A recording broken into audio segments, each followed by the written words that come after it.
I have often said that representation does not matter.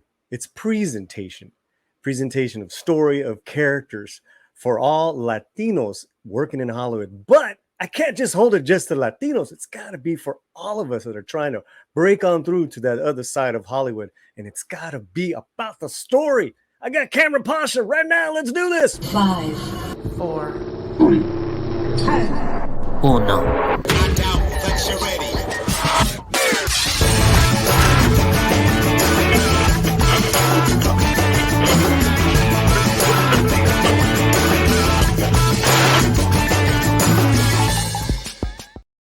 Paulie on the Latino Slant. Miss Marvel trailers just dropped, and already it's created quite a clamor, quite an uproar. But that's all right. That means people are passionate, people are paying attention, and it features a young Muslim American female protagonist. It's never been done before. It's never been done before. So let's bring in our brother, famed writer, producer, director, Kamran Pasha. Hermano to the channel. What's up, brother? Hola, hermanos, and gracias for bringing me on board this channel. It's one of my favorites, and wonderful. You always have wonderful people in your chats, and it's just delightful to be on. Yeah, we always have great. I mean, the first time we had you on was unfortunately about racism in Hollywood and the history and the legacy. That legacy is. We're now full circle. The story don't end. So the story doesn't end. It's a never-ending story. Wait, the story don't end, and we're not surprised. Human nature. What before we start viewing and stop and go with the trailer, is there anything you want to say about this piece? Yeah. So this project I've been watching for some time with concern and hope.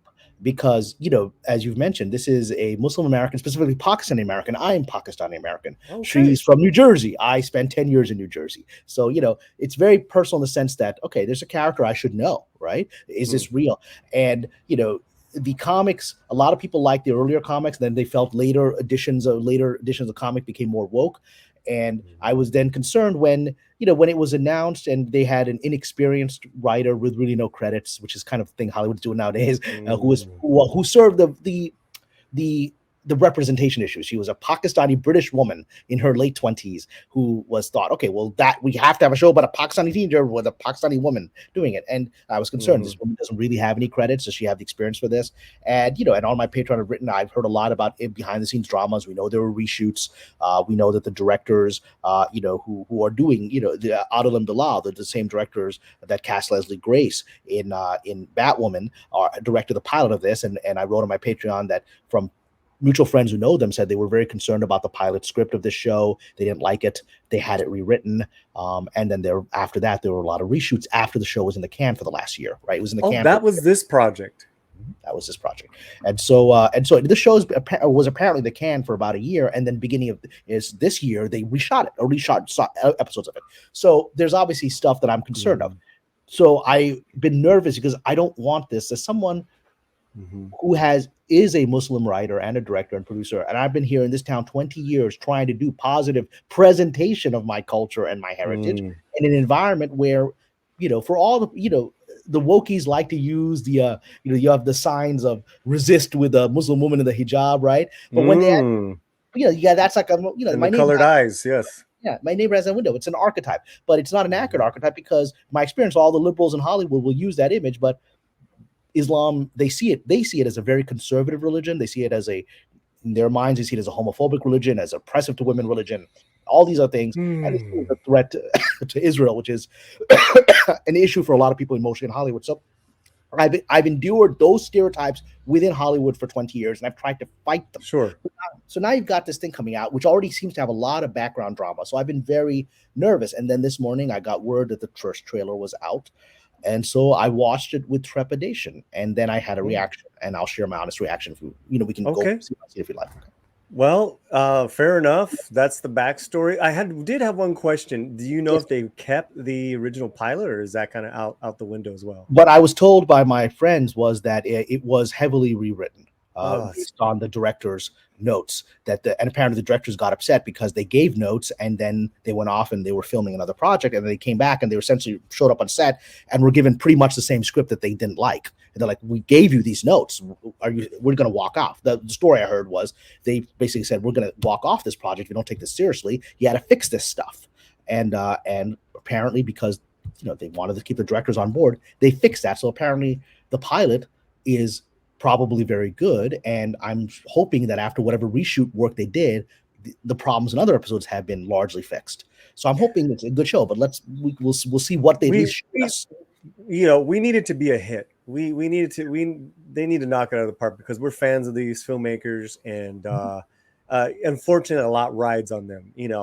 I share that anxiety when there's a real good Latino director or writer, and you're just like, oh man, this show, it's got to be good.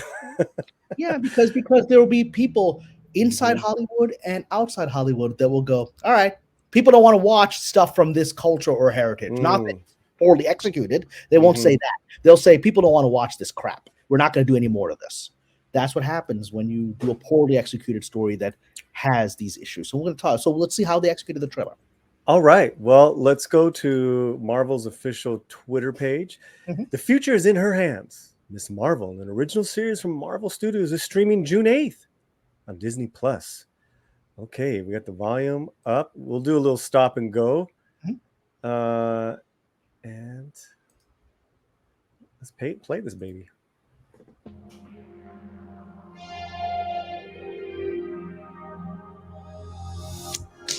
Okay, so first off, I just want to say, I get it. You get what? Just stop there for a second. That's our first introduction to the character Kamala Khan, who's Miss Marvel, who is this young Pakistani teenage girl. I think she's in high school. Who's played by this actress Imani Valan, I think is her name. I want to get her name right in a second, but yeah. So this is the first time we see her, and I'll tell you the immediate reaction I had when I saw this. My heart started pounding. You know why? Because she looks just like my niece. My niece, who is the same age. She's just finishing high school. She looks just like her. She has the same body language as her, the way she just talked. And so my heart, because my niece is also, she's on the spectrum, and she's had a very difficult life and really other people. So something I was immediately like, okay, what is this? Because now I'm like, okay, this is my niece. And she's playing it like my niece. So let's see where we go from there. So you're invested on a different level. She's a dreamer, and she's not quite present. Which is my niece. Which like our heroes of the past are kind of the same way. Always looking to the horizon. Peter Parker was that. Peter Parker was Luke Skywalker was that, right? Yeah, that's Luke. You get what? High school. Kamala. Another adventure shirt.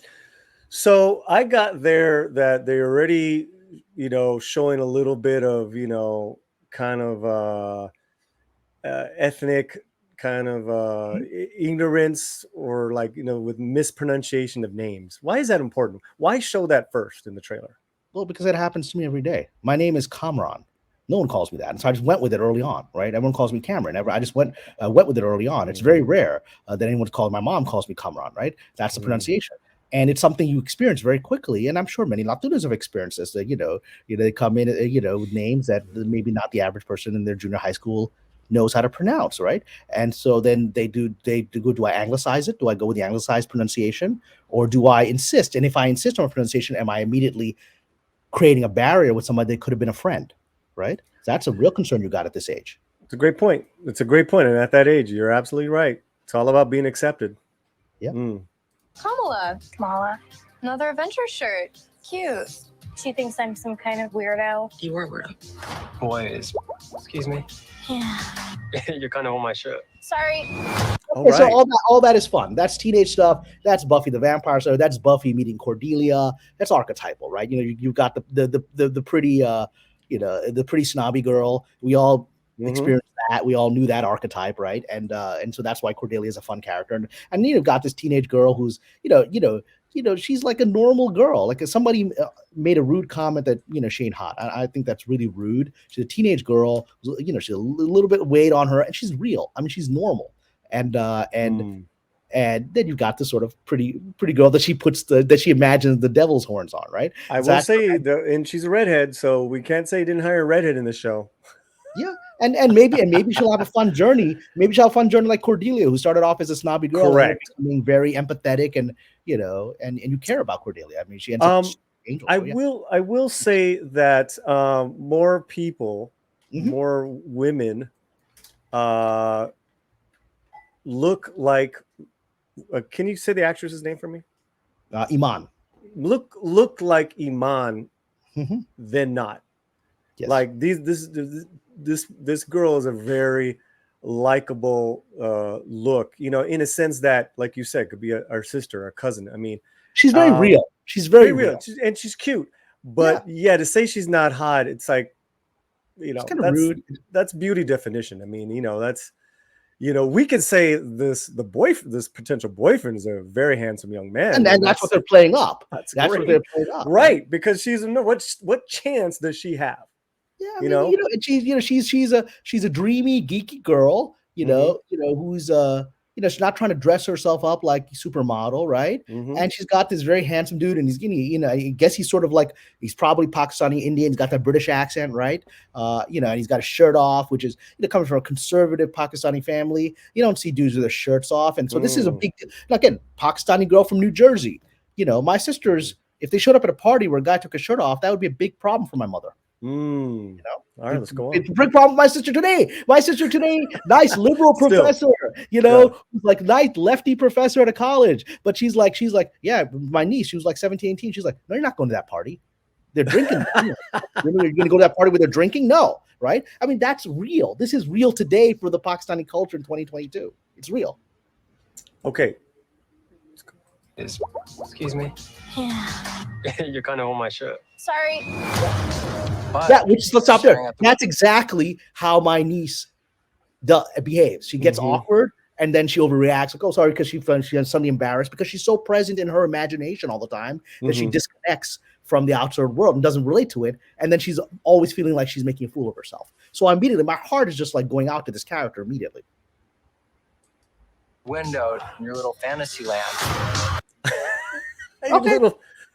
So she's got an imagination. She's got imagination. She sees herself as a superhero with this sort of silly costume in her mind, but she also sees herself as a beauty queen. This is now explained from the cultural point. Because I am from a conservative Muslim background, going to beauty contests and that kind of stuff is really frowned upon, right? It's not really liked. You don't have a lot of Miss Pakistan showing up at the Miss Universe.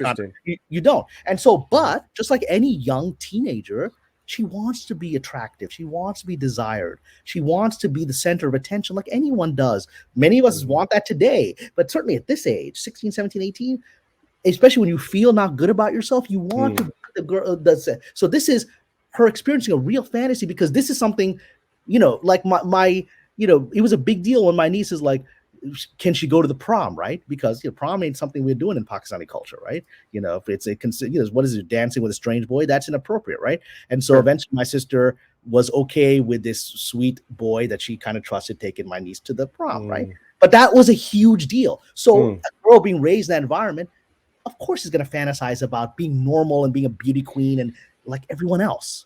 Well, I will say this as well. In the Latino culture, right? The quinceañera is huge. Yeah. Which is the female coming out at 15 years old. I mean, even my youngest sister, had that. Yeah. In this, and it's multi-generational family. It's, it's a big deal. That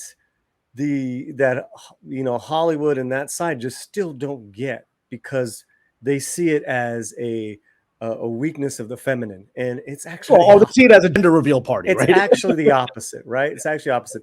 And I said this in Midnight Said Espanol. I'm like, wait a minute, I like that she's geeking on a guy, she's dreaming about being a superhero and being a prom queen. I mean, all of which is forbidden in her conservative family in New Jersey. Yeah. All of that's forbidden. Right. So we don't have quinceañeras in Pakistani culture. Right. The coming out moment for women is the marriage. All the culture is built on incredibly beautiful wedding dresses, and wedding ceremonies in Pakistani culture are 5 days long. They're 5 days long because this is the moment. So teenage girls don't get the quinceañera in our culture. So this is her fantasizing about it. You got to invite me to that party, brother. Okay, here we go. Kamala, hey, already? Really? Okay. Come on, like, Do I have to figure out my whole future before lunch, or is it like Right. Again, real, normal. Yeah. You know, she's a slacker kid. You know, and she's dreaming away about this world that she's probably never going to have. Very normal. Okay, great. maybe they're right? I spend too much time. Okay, stop there. Okay, here we So go. that's big. That's the only thing in this trailer that references Islam, because that's obviously Muslim women praying in a mosque. And I think the opening scene is Kamala. It starts with her, and then so she's Muslim, you know. And I believe she's happily Muslim in the There comics she as is. well. Yeah. There she is, right? And Mhm. you know, this is one of the things that I think a lot of the weirdness of the sort of the woke attitude towards Muslim women wearing the hijab. Like, she's not wearing that headscarf all day long like my sisters don't, right? But they'll wear it for prayer, and you know, it's considered it's like a nun. It's like a nun's habit. You're becoming holy and you know, cutting yourself off from the materiality of the world with the clothing. And so the fact that they just had this one very quick moment and they actually did the prayer right. You know, I've worked on shows where I've had to instruct people. That's not how you do it, right?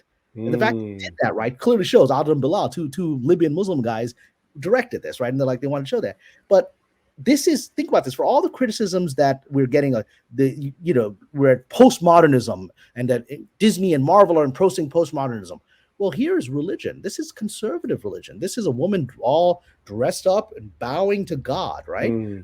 That's not woke. That's a respectful representation of something that the atheists of Hollywood are actually normally uncomfortable with.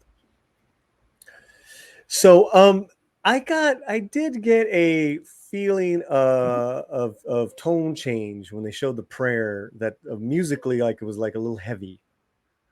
Well, yeah, because the idea is solemn, right? Solemn, right? That's what they want to switch. They want to go from, you know, The Weeknd to something a little more gravitas.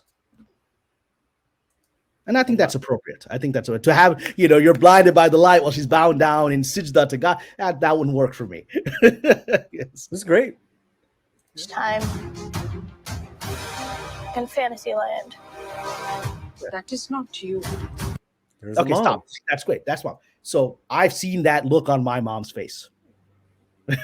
You know, and I think many people of any culture will have had the conservative mom who's like not really on board with some of the changes you're going through, right? That's saying this isn't who we are, right? And I actually had a blessing that my mom was actually a lot more progressive. Here I'm a screenwriter, right? I mean, that most of my friends who had dreams of becoming artists didn't follow them because they had the mom saying that's not who you are, and took that away from them. That's a real conflict that people are facing today in my community. All right. I've seen this actress before. I love that she's the mom.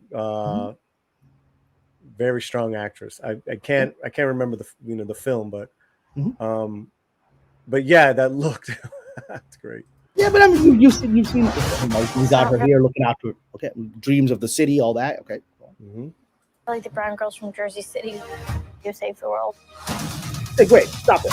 So that brown girl from Jersey City, there will be people that will say, why do they have to reference that she's brown, right? There will be people that will say that. Here, they're dividing us. And I'm sorry. I think of myself as the brown guy from Brooklyn every day here in Los Angeles. Whether I want to ignore it, the world don't let me ignore it. The industry I work in doesn't let me ignore it.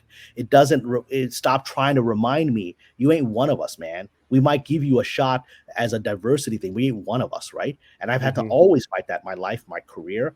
And so I think like that. Like, can I, this brown guy from Pakistan / Brooklyn / New Jersey, can this guy ever make it in Hollywood? I'm April 2 weeks, it'll be 21 years since I joined the Writers Guild. 21 years, right? And I'm still thinking that.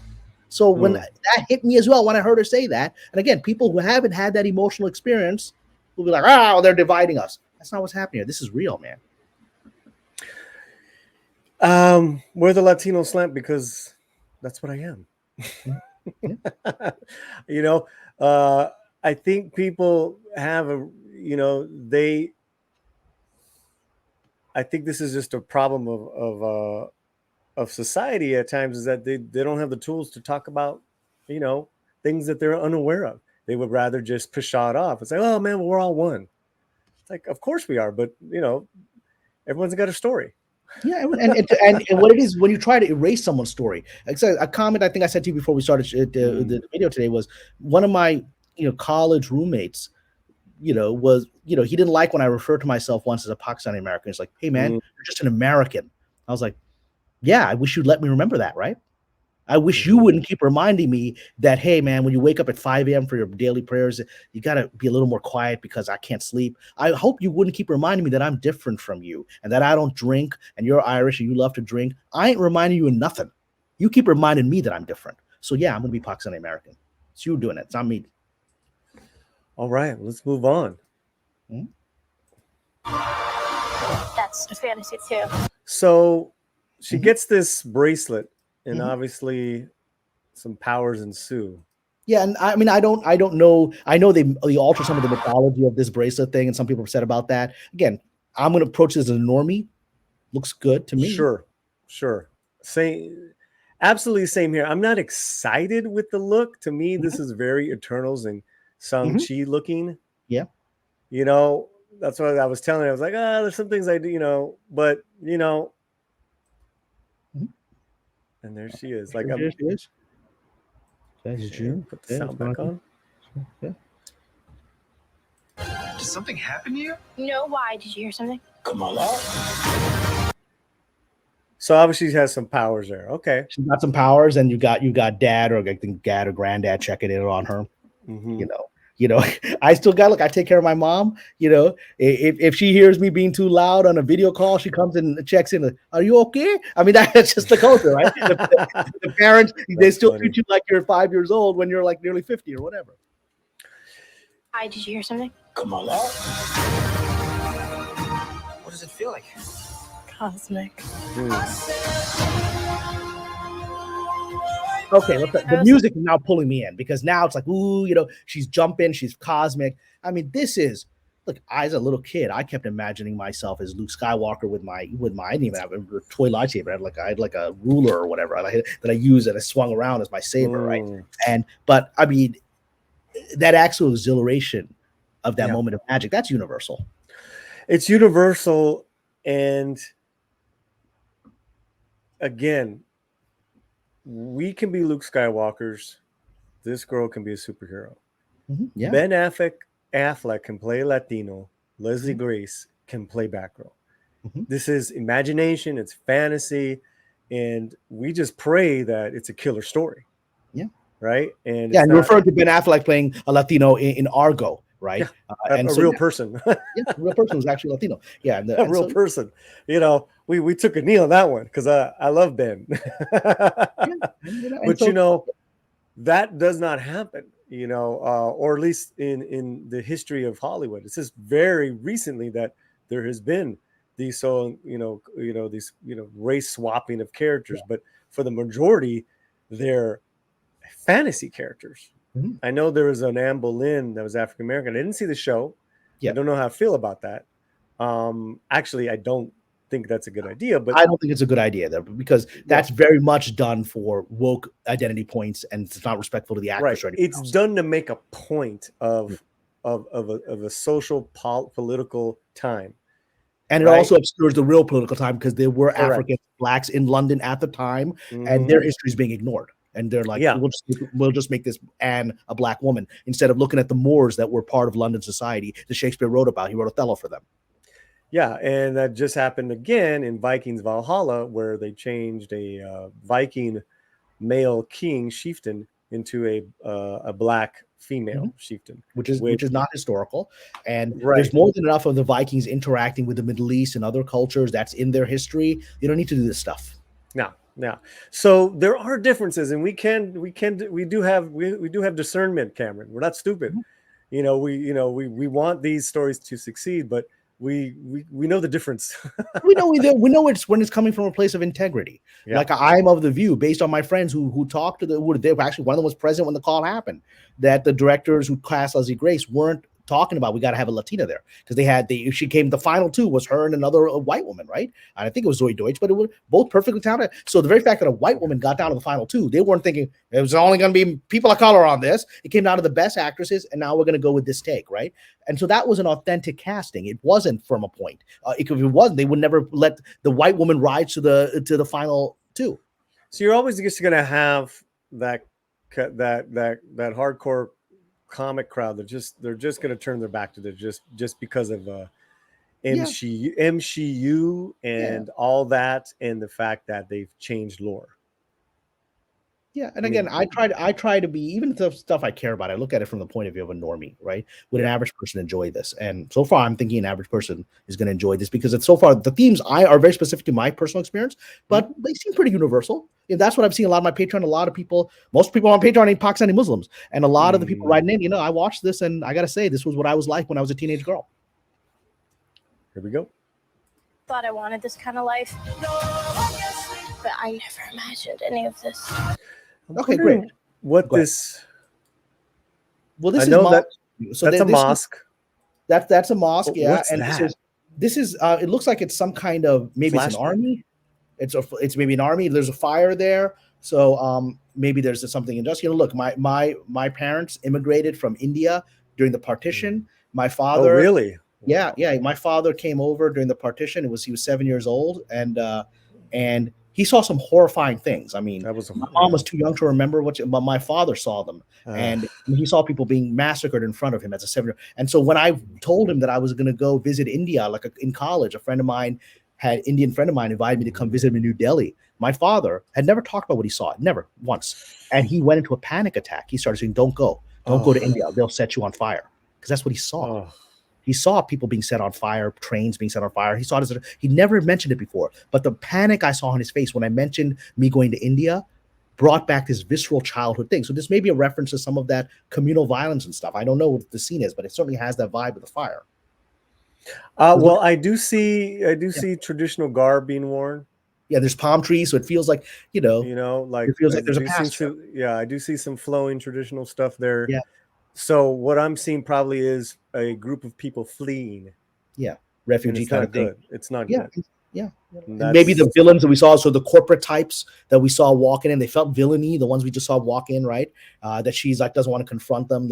They feel these seem like the villain, and I love the fact that she's like these feel like villainy people, they feel like rich corporate types, bombing Afghanistan for profit kind of thing, right? And then these probably the shadowy figures who are the actual baddies she has to deal with. There's somebody running there in traditional garb. So yeah, this is and she's like already like, I wanted this, but now I actually have a responsibility. So this is actually the next stage of Peter Parker. With great power comes great responsibility. The next stage is, this is scary. Peter's like, I have this great power and I misused it and my uncle died. Right. People are dying. Right. Yeah. But now you want me to do this? I'm just a teenage girl from New Jersey. I'm in over my head. Yeah, I got these powers. I don't want this anymore. That's real. That's the next stage of this of the journey for me. But I never imagined any of this. So that's great. The mom. You saw. I love this. I actually do really like this, where she's in her traditional garb, the shalwar kameez. Yes, that's beautiful.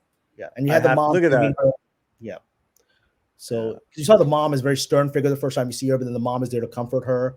And you've got her. I love that shalwar kameez. I mean, my sister wears clothes like that today. My niece wears clothes like that. I mean, it's normal. It's my culture. My mom wears clothes like that at home today. Yeah, females wear that. The ones that love the ethnic clothing, if you will. Yeah, and that's the majority of them because it's beautiful stuff. It's really lovely clothing. I mean, do you know what you are? Okay, who was that? Was that the mom still? I feel like it feels like it's a female and it vibed like a villain. It vibed like a villain. I could be wrong. That's that House of Sand and Fog actress. Shori Agdashlu. That's a different actor then. Okay. Yeah. So I get the vibe. This is like the female villain saying, "Okay, but it's coming in." Wasn't she in Falcon and Winter Soldier? Wasn't she in one of the? She may very well have been. I mean, she's a great actor. She's got a character. I think she's already established in this, but that's cool. I don't think she's a good person either. Yeah, the vibe isn't. She's got the smirk on her face. The vibe isn't right. So she's punching this dude here in the subway, whatever, with her arm. What you are? But she's and there that little moment there, people didn't catch. She was dancing a traditional Pakistani Bhangra dance. Did we go back to it? We just caught a quick glimpse of it, right? That's cute. a traditional Pakistani Bhangra dance. We do them in weddings, right? My sister's very good at it, right? My niece loves to do it. So this is real. This is real. I mean, it ain't go more real than this. If my niece was given these powers, she'd be living this other life too.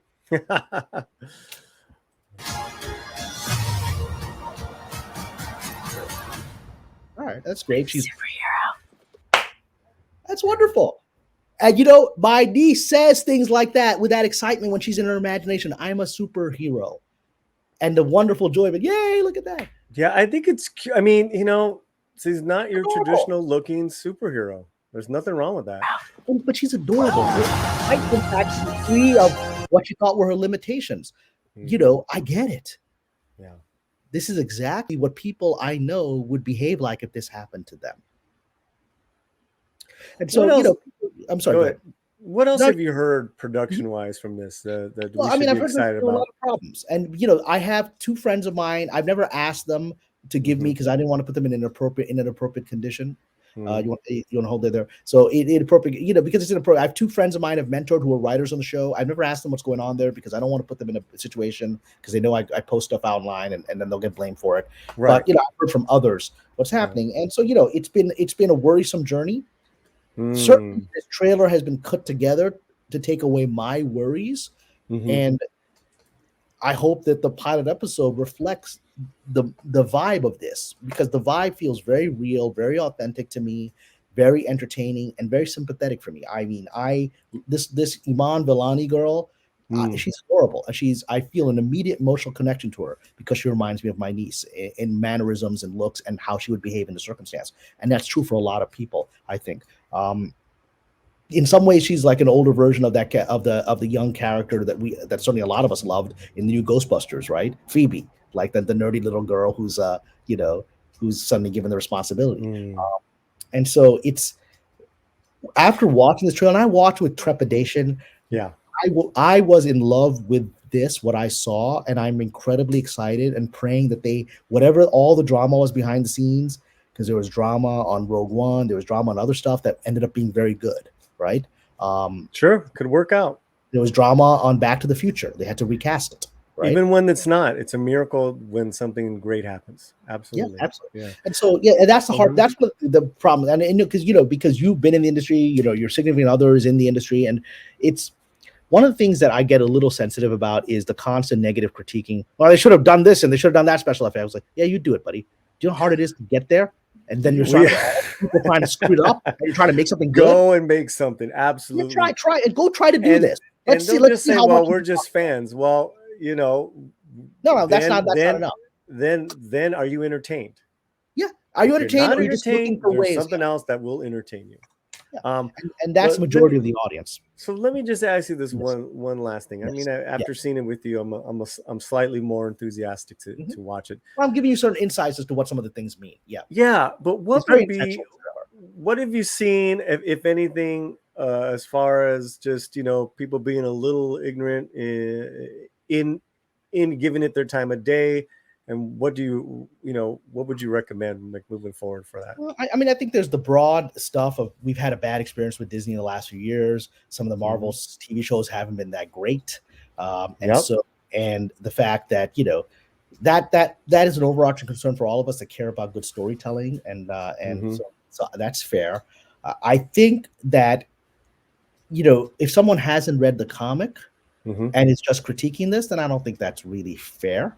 If you haven't read the comic, then you're like me, you're a normie. Just watch it like a normie. Are you entertained by it? And like I said, people on my Patreon are saying, well, I read the comic and I liked the first 3 comics. I didn't like the 4th and 5th and whatever. They got too woke for me. All right. Right. That's an honest opinion. Are they going to go that way on the show? I don't know. But that's what the comics were. But at least they're like, I love the first 2 years of this, first 2 editions of this thing. It felt really so that's fair. People can say the same thing with America Chavez. And I'm like, look, I know it didn't have a great historical comic book run, but I want to see what they do with it, and because it's just like this actor that got America. I mean, it's just like an American dream come true, as far as this little actor getting this role.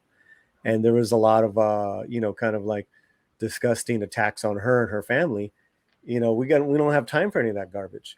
No, You know, and that's the ugly side of it. That's not critique. That's actually bigotry. Yeah. And there is that. And unfortunately, in this situation, like I said, I mean, Islam is a controversial thing, right? You know, people have images of it. They've had experiences of it, whatever. And it's not just in Hollywood. You know, a lot of the fan base is conservative, and they see Muslims as, you know, a religious competitor or threat or whatever. That's not just Hollywood. There's people in the conservative bit. That's why I'm always politically lost, because I go to Democratic Party and they're like, we love you Muslims, but only if you're woke, and if you're a trans Muslim, we don't want you if you're praying 5 times a day and don't drink. We don't like that. Okay. Then I go to the Republicans, it's like, we don't actually want you here because, you know, yeah, you believe in God, you don't drink, but, you know, we don't like your stance on Israel and whatever. And, you know, and you can't win on either side. All right, so you don't want me either. You don't want me either. Yeah. All right, screw all of you. Right. I mean, that's been Right. my experience. Right. Yeah. You know, so that's why I'm going to be a little bit of an annoying person to the fandom, to the extent that the fandom cares what I have to say, and asking, is that really coming from an authentic place of you didn't like the trailer, or is that coming from other stuff that's inside of you? And because I am this person who is reflective to some degree in this, I have my radar out for when it's coming from something else, and I can tell. Just like know when something's coming from a place of, you know, I don't like these spics, right? You know when they're coming from that place. You know. You know, are they gonna American choppers with the burrito? What's going on? All right, the great Kamran Pasha. Kamran. You want to call me Kamran? I'll take it. Hey, you can catch him out. I'll have his Patreon link in this video description. Please comment. Let us know what you think, because we had a really great discussion, and we're going to keep these discussions going here on the Latino Slant. Thank you, sir. Thank you. We'll see you soon. Paz, wherever you're at, keep your slant fuerte. How do you say strong? What in strong in what? In Pakistan. In strong, you can say zabardast, which means powerful. Yes. Say it again. Zabardast. Zabardast. Zabardast, Latinos. Zabardast. Yes. Come on, y'all. Come on, y'all. Come on, y'all. The slant, yeah, but isn't this the unplugged version? I don't know. I think it's the unplugged version.